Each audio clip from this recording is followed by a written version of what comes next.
Hello friends, dos और डोस्ट की series में आप सबका स्वागत है। और आज हम चर्चा करने वाले हैं कि क्राइसिस के समय, जैसे कोविड वाला क्राइसिस हुआ, इस समय आपको किस तरह से इन्वेस्ट करना चाहिए। क्योंकि होता क्या है, आपने सबने हम सबने अनुभव किया कि जैसे ही क्राइसिस हुआ वैसे ही शेयर बाजार गिरने लगा। सब तरफ आप चैनल उठाकर देख रहे थे तो कोविड की स्टोरीज आ रही थी, देख रहे थे कि कितनी इकोनॉमी खतरे में आ गई है, कितना मुश्किल हो गया है। और ये सब देखिए आपकी साइकोलॉजी पर इम्पैक्ट करता है और उससे आप अपने गलत डिसीजंस भी ले सकते हैं शेयर बाजार में, या फिर दूसरे इन्वेस्टमेंट डिसीजन भी आपके गलत हो सकते हैं। तो कभी अब दोबारा भी देखिए ऐसा हो सकता है, यू नेवर नो।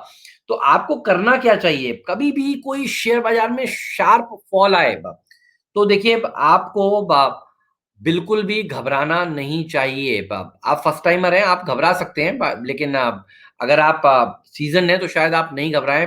अगर आपने काफी करीब से शेयर बाजार को पिछले 10-15 सालों से देखा है, कुछ आपने फॉल्स देखी हैं, तो शायद आप ज्यादा ट्रेंड हो।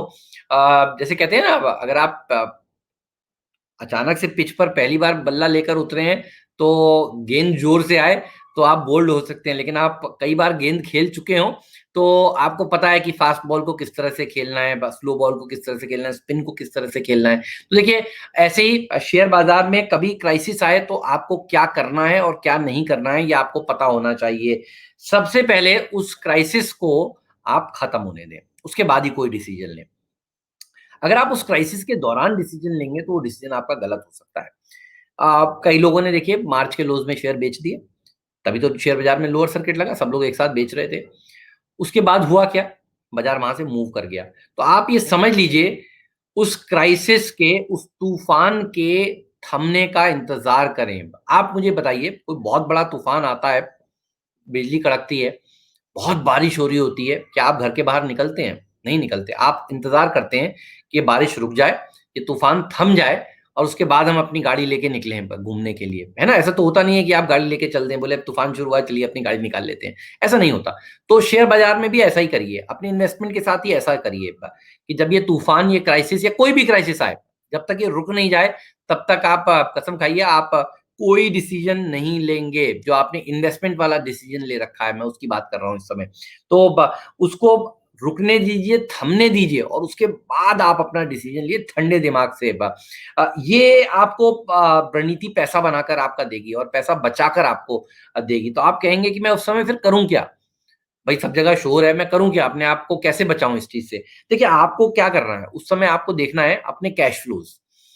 अगर आप नौकरी करते हैं तो आपको समझना है आपकी नौकरी कितनी सिक्योर्ड है। आपको देखना है कि आपका ये जो कैश फ्लो है ये आता रहेगा ना।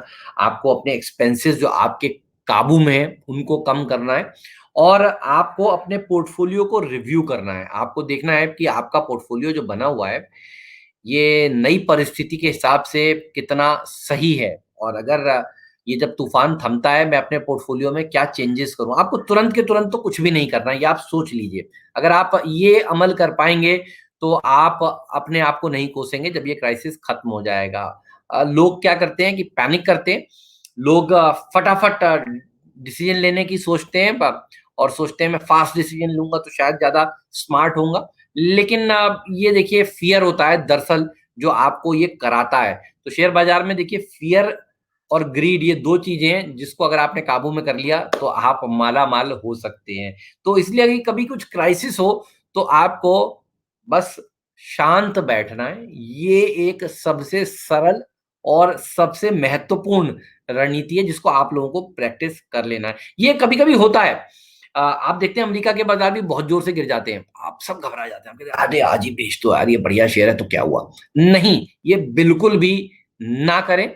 और अगर आप ये अमल करेंगे तो आपको धीरे धीरे इसकी आदत हो जाएगी, और फिर आप पैसा शेयर बाजार में पक्के तौर से बनाएंगे। शुक्रिया इस एपिसोड को देखने के लिए, धन्यवाद आपका।